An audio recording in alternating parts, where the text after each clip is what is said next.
여러분 반갑습니다. 수요 예배로 또 이렇게 말씀을 나누게 되어서 감사하게 생각합니다. 우리 같이 함께 기도하시고 말씀 같이 보시겠습니다. 하나님, 일상 가운데서 또 다시 하나님을 생각하며 이렇게 예배드리게 해주신 것을 감사하게 생각합니다.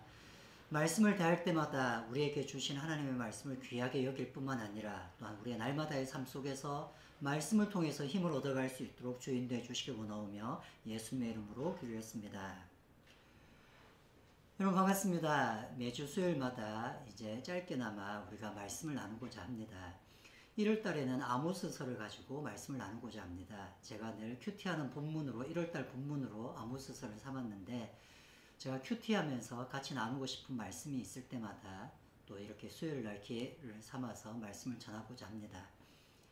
수요 예배는 조금 더 성경 공부 같이 성경에 대한 이야기를 좀 더 많이 하고 그래서 여러분들이 혼자서 아모스서를 읽을 때에 도움이 될 수 있는 그런 또 설교가 되었으면 참 좋겠습니다. 오늘은 1장 1절 우리 한 절 같이 보시겠습니다. 제가 읽어드리겠습니다. 유다왕 우시아의 시대 곧 이스라엘 왕 요아스의 아들 여로보암 시대 지진 전 2년의 드고와 목자 중 아모스가 이스라엘에 대하여 이상으로 받은 말씀이라. 일상적인 하루를 시작하면서 라는 제목으로 말씀을 나누고자 합니다. 일주일의 시작은 우리가 주일로 보통 생각을 합니다. 그래서 달력을 보면 일요일 날 빨간 날부터 달력이 시작되어 있죠. 하지만 우리의 일상적인 삶은 월요일부터 시작합니다. 월요일이 되면 이제 출근하기 시작을 합니다.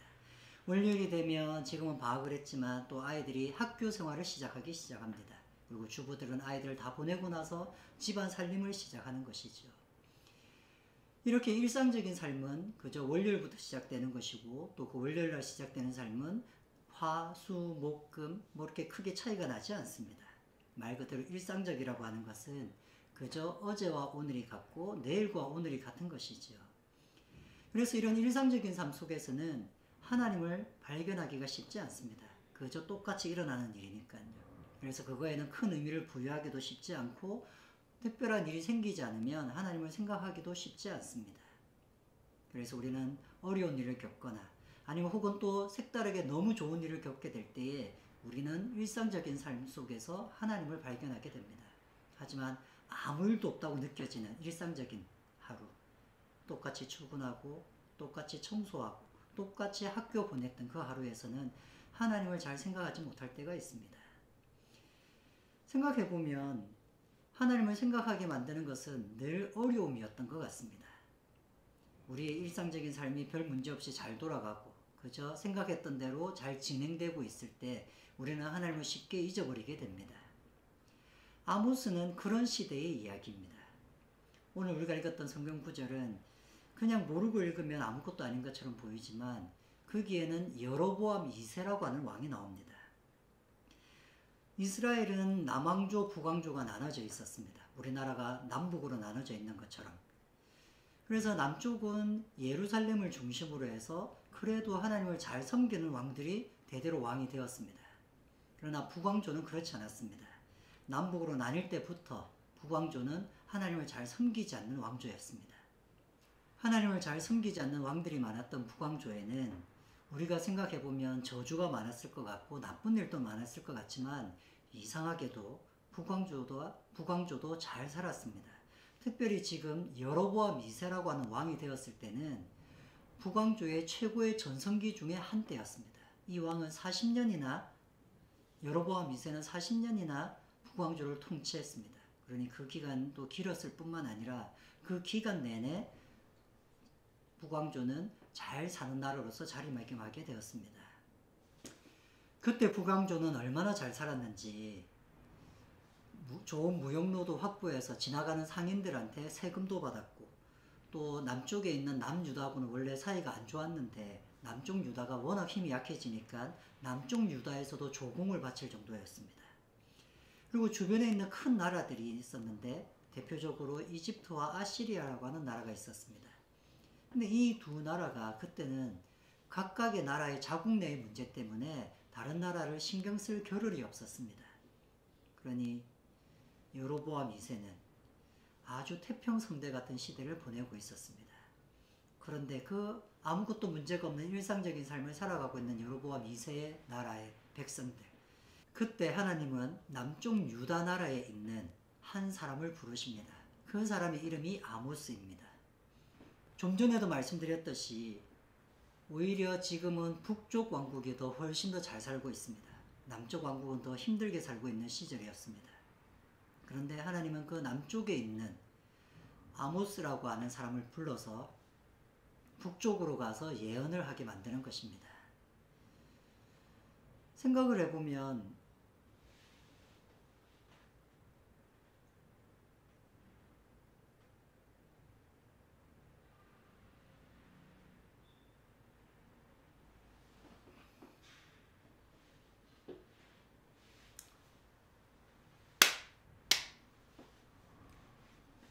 아모스라고 하는 사람을 불러서 북쪽으로 가서 예언을 하게 하는 것입니다.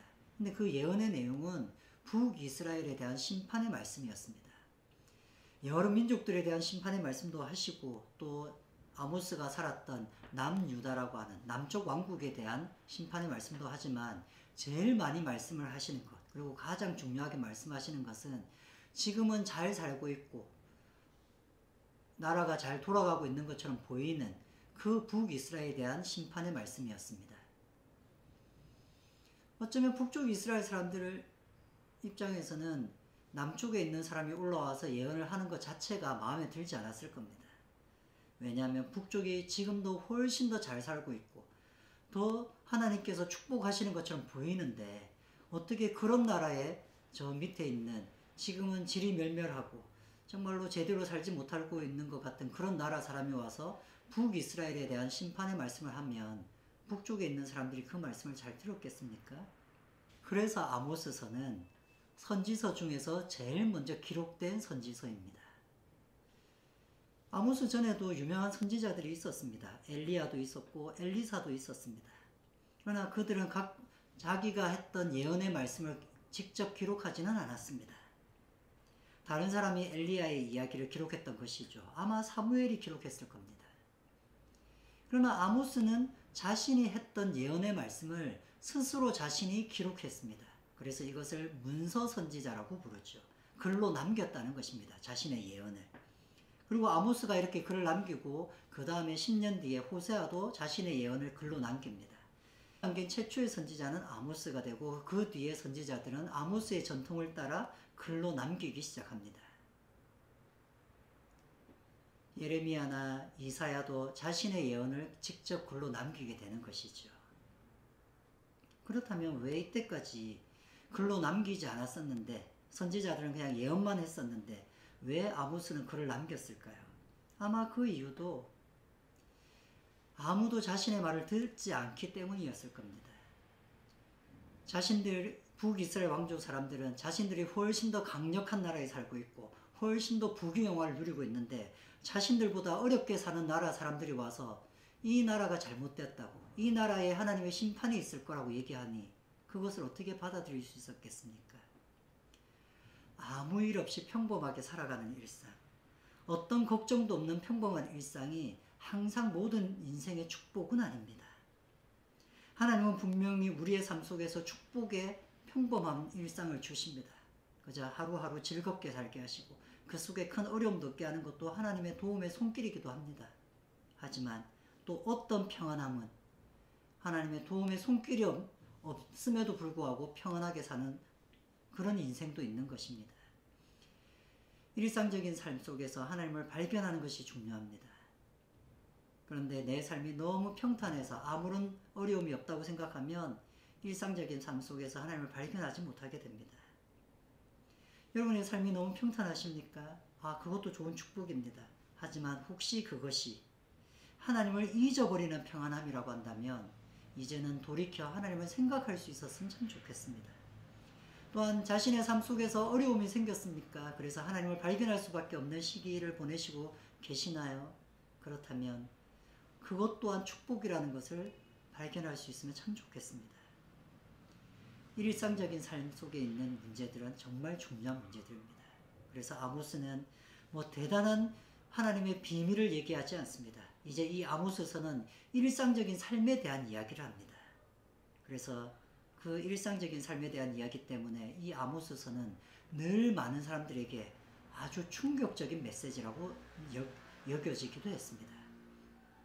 일상적인 삶이 행복하게 살면 그것이 하나님의 축복이라고 생각했던 사람들, 또 한편에서는 이스라엘 사람들은 한 번 선민이 되었기 때문에, 한 번 하나님의 백성이 되었기 때문에 이제 잘 사는 것 말고는 다른 것은 아무것도 없다라고 생각했던 사람들에게 너희가 부자가 되는 것도, 너희가 일상적인 삶에 아무 어려움이 없는 것도, 그것도 하나님이 주신 축복이 아니다.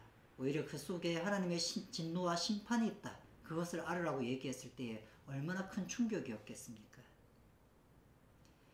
아모스는 그렇게 얘기할 만한 사람이었습니다. 왜냐하면 아모스는 어떻게 보면 여러분과 같은 평신도였기 때문입니다. 아모스는 갑자기 일어나서 선지자가 된 것처럼 보이지만 그는 그렇게 얘기할 때 자신이 어떤 사람인지를 얘기합니다. 7장 14, 15절입니다.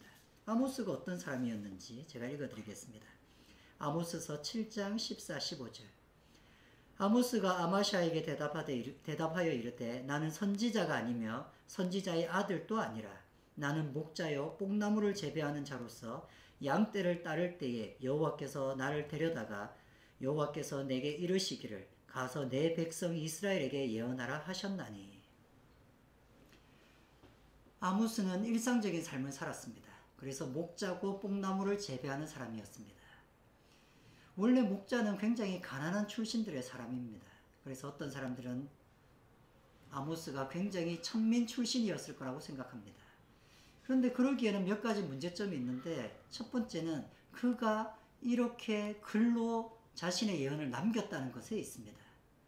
그 당시에 글을 알 수 있는 사람은 상위 10%밖에 되지 않습니다. 90%가 문맹률, 글자를 모르는 사람들이었습니다. 그리고 보면 여기 나와 있는 목자라는 단어도 특이한 단어입니다. 성경에 목자라는 단어가 굉장히 많이 나옵니다. 근데 이 단어는 딱 2번만 나왔습니다. 여기 말고 또 다른 데는 어디에 나왔냐면 왕의 양을 치는 관리를 얘기할 때 이 단어를 씁니다. 일반적으로 양을 치는 사람을 지칭하는 단어가 아니라 우리나라 말로는 목자라고 번역했지만 왕의 관리를 얘기할 때 이 단어를 썼습니다. 그리고 성경에 있지 않는 다른 그 당시의 문헌들을 보면 이 단어는 아주 목축업을 크게 하는 사람들, 그런 사람을 지칭하는 단어였습니다. 오히려 무역을 하는 사람들, 이런 사람들이었던 것이죠. 양을 몇백 마리씩 두고 있어서 외국으로 무역을 하는 사람들, 이런 사람들을 지칭하는 단어였습니다. 말하자면 그는 나름 성공한 사업가였던 것처럼 보입니다. 뭐 그 사업이 큰지 작은지는 알 수 없지만 그래도 평범하게 그저 양 몇 마리를 가지고 겨우겨우 먹고 사는 그런 목자는 아니었습니다. 어느 정도 최소 중산층은 되는 사람이었던 것이죠. 그는 그렇게 얘기합니다. 북왕조에 있는 사람이 이렇게 얘기를 하는 거죠. 네가 뭔데 이런 얘기를 하느냐. 그러자 그는 자신을 이렇게 얘기합니다. 맞다, 나는 선지자도 아니었고 우리 가문이 선지자 집안도 아니었다. 그런데 하나님이 나를 부르셨다라고 얘기를 합니다. 하나님의 부르심에 대해서는 우리가 다음에 얘기하겠지만 그가 부르시기 전에 했던 일을 보면 그는 평범하게 살아가는 사람이었습니다. 나름 그냥 어느 정도 성공했던 사람. 일상적으로 부유함을 누리면서 살아갈 수 있는 사람. 그리고 이 사람은 분명히 이 한 2년 혹은 3년 정도의 북왕조에 가서 말씀을 전하고 나서 평생 선지자로 살지 않았을 겁니다. 그리고 다시 자신의 본업으로 돌아와서 그저 또 했던 일을 계속하면서 경건하게 하나님의 말씀을 붙잡고 살았을 겁니다. 그래서 아모스를 우리는 보통 평신도 사역자라고도 부릅니다. 그는 한 2년 정도 북왕조에 단기 선교를 간 것입니다. 하나님이 그에게 단기 선교를 가서 이런 메시지를 전하라고 하자 그는 그 말씀을 붙잡고 북왕조를 가서 단기 선교를 하고 2년 만에 돌아온 것입니다. 원래 단기 선교는 2년간의 기간을 주는 것이거든요. 그는 일상적인 삶이 어떤 건지 알았습니다. 대부분의 목회자는 일상적인 삶이 어떤 것인지 모릅니다. 그 일상적인 삶이 얼마나 귀중한지 잘 모르죠. 자꾸 교회로 오라고 합니다. 우리는 교회로 와서 교회 와서 봉사하라고 얘기하는 것이죠. 그러나 일상적인 삶은 중요합니다.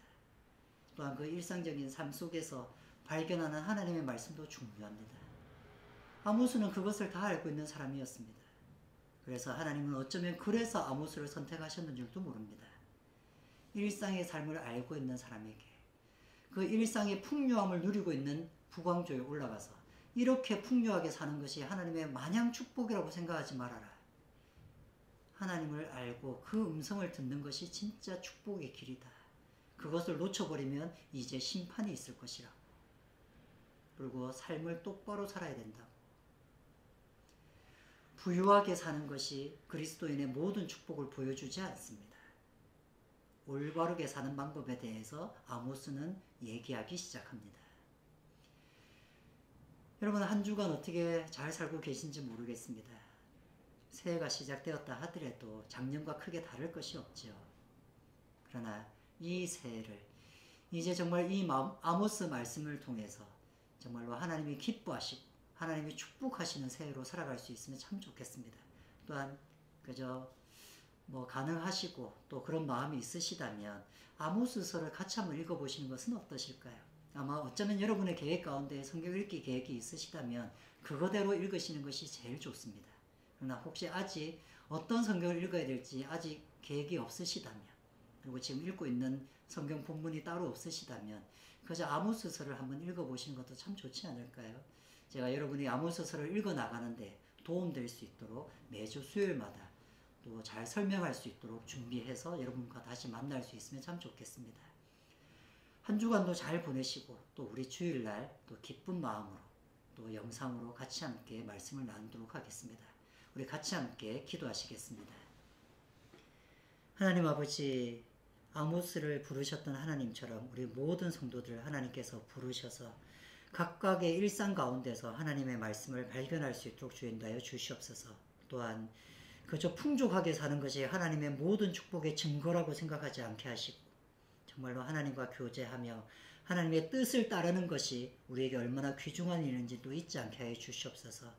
날마다의 일상을 살아가는 우리의 모든 집사님들을 붙잡아 주시기를 간절히 원하오며 예수님의 이름으로 기도했습니다.